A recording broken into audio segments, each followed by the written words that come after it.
Om itu mau buat ekosistem ekonomi baru ya. Demikian seorang anak yang baru akan menyelesaikan pendidikan S1-nya menyatakan ini ke saya kemarin. Dia adalah teman kuliah anak saya nomor 2 yang kemarin makan malam bersama di rumah saya, tetangga dekat rumah. Maksud kamu bagaimana? Demikian saya bertanya. Saya tuh melihat banyak video Om Bosman. Lalu saya karena punya banyak waktu menunggu panggilan skripsi sekarang ini, saya ikuti setiap tulisan di sosmed punya Om. Bahkan mundur sampai 5 tahun belakangan ini. Lalu saya mulai kenal dengan jalan pikirannya Om. Saya dapati Om berpikir sangat aneh. Ngomongnya gede banget tentang MMT. Sampai orang banyak yang gak nyampe pemahamannya. Bahkan kalau orang itu politikus bisa jadi ancaman cara berpikir Om. Karena semua politikus calon pejabat gak punya platform berpikir ekonominya yang baru atau mempunyai sistem ekonomi yang lain. Lalu Om beruntun menjelaskan modern economic theory yang didukung 3 pilar, MMT, SWF, dan TINA. Kemudian terakhir bahkan Om sebar lagi dengan pilar keempat yang namanya Tiara. Kemarin di Twitter Om dianggap gak banyak belajar,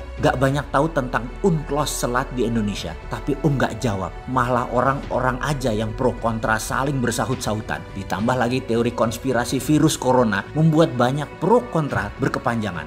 Di tengah-tengah orang sibuk membicarakan hal itu, Om meluncurkan Dinaran.id, money backed by gold, rupiah yang dikaitkan dengan nilai emas. Ini Bosman gak berhenti membuat sensasi. Ini jadi sendiri atau bagaimana sih Om? Kalimat dari anak 21 tahunan tersebut membuat saya mantuk-mantukkan kepala saya dan saya dalam hati berkata, gak enak juga ternyata perasaan ini kalau ada orang yang mulai bisa membaca langkah-langkah kita. Langkah kebaca itu bukan gue banget. Langkah itu harus tidak terbaca. Yang kebaca hanyalah kemanfaatannya. Hanya riak ombak-ombaknya saja. Namun tsunami-nya nggak boleh kebaca sampai jadi gelombang besar sehingga bisa menyapu sampah lama. Sangat efektif. Kepala saya langsung kayak ada perkataan, don't let anyone know what is in your head. Ini adalah perkataan Don Corleone dalam film Godfather kepada anaknya yang paling tua yang bernama Sonny. Yang ternyata Sonny tetap saja sembrono, yaitu membuat orang lain tahu langkahnya, tahu isi kepalanya. Bahkan yang parah lagi, musuhnya yang mengetahui rencananya.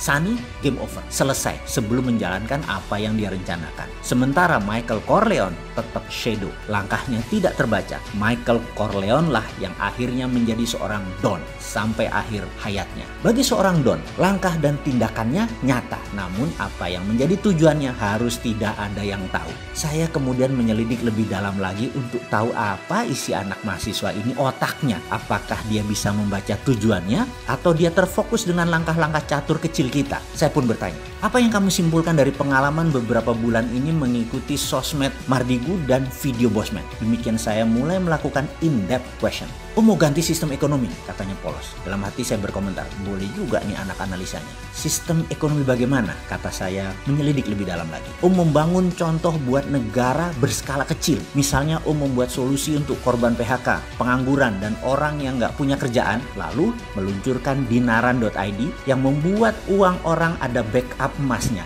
Dinaran.id adalah payment system, bukan investasi. Ini hanya money backed by gold atau rupiah seseorang dikaitkan dengan nilai emas supaya tidak kena inflasi. Dinaran punya kastodian Bank Nasional, kartu debit ATM, bisa M-Banking, dan fasilitas pembayaran lainnya. Lalu ketika UKM-nya naik kelas, perlu pendanaan digabungkan ke prelistingnya santara.co.id. Jadi itu membuat ekonomi looping, ekosistem ekonomi skala kecil sebagai contoh praktek dari modern economic theory. Benar begitu kan perut saya berasa ditonjok Van Diesel. Anjir, ini anak bahaya nih ngebacanya. Demikian saya komentar dalam hati. Saya kemudian menjawab, boleh juga kamu membaca 50% langkah ya? Boleh.